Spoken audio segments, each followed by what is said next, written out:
Hi class, Professor Viersen with the third and final video for Chapter 8 having to do with the short-term business decisions. And this one has to do is if you should discontinue a product line or not discontinue it.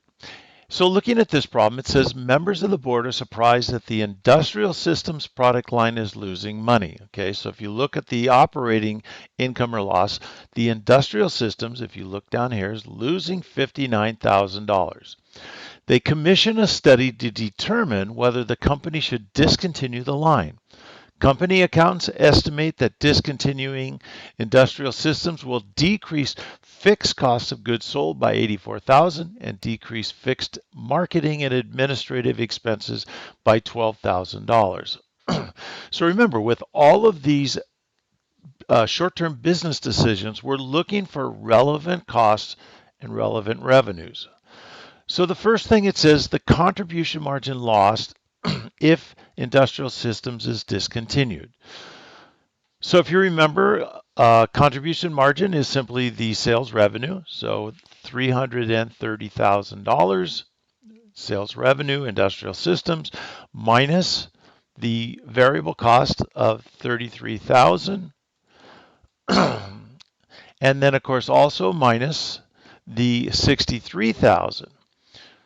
So contribution margin is always the sales revenue minus all of the variable costs. So that's the contribution margin that was lost. Now, what's relevant also is the fixed cost savings if it's discontinued. So that'll be the $84,000 plus the $12,000. So we'll have a $96,000 worth of avoidable fixed costs. So our operating income will lose a total of $138,000 if we discontinue this particular product line. So again, even though it says that we have a net loss of $59,000, this industrial systems product line is paying for a lot of the fixed costs throughout the company, fixed costs that they cannot avoid. All right, now the second requirement is we're going to prepare a contribution margin income statement doing the total operating income under the two alternatives. Okay, so now we're going to do it the expanded version, which takes a lot longer, but we'll come up with the same result. So give me a minute and I'll fill in the table. Okay, class, so I went ahead and filled in this entire table. I didn't want you to have to sit through me typing. So if you look at it, it's simply total with industrial systems. So here's the total amount. So I just took it from the company total. And then the totals without the industrial systems. Okay, now the first part is pretty self-evident because I just have to copy down the household system because we no longer have the industrial system.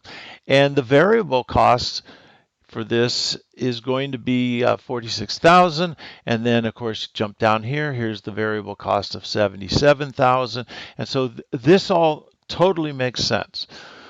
Okay, now here's the change. When you get to the fixed expenses, because you no longer have the industrial system paying for part of the fixed cost, you'll have to calculate how much the household system is now going to have to pick up of the fixed expenses. Okay, so to begin with, I'll take a look at their fixed expenses of $68,000. And then I'm going to have to add to that $166,000. And you want to know where that came from? That's a total of $234,000, which I have here.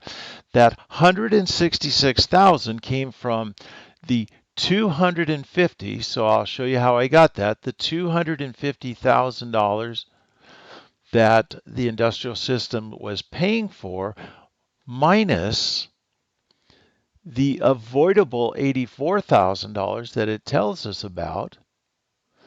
Okay, and so that's how I got $166,000, and I added that to the original $68,000 that was already in the household system, and that gave me a total of $234,000.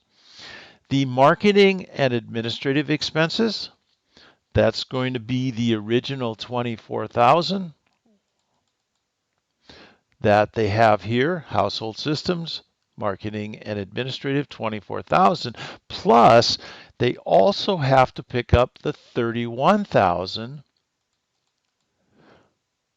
from the industrial. So that's where the $55,000 comes from. Okay, where does the $55,000 come from? Well, if you remember, they had $43,000 worth of fixed expenses for marketing and administrative, and they were able to avoid 12,000 of it.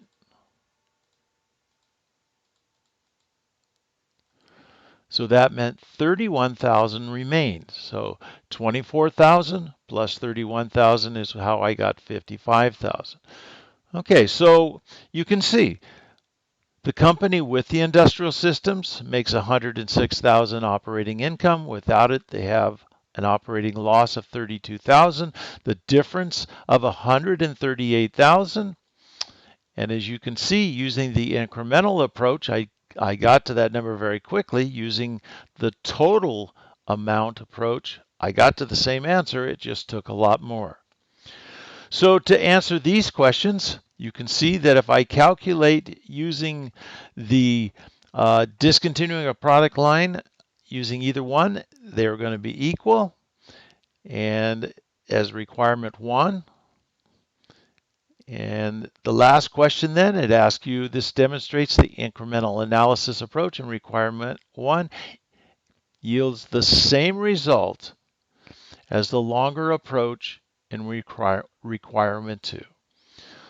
Okay, class, that's it for Chapter 8.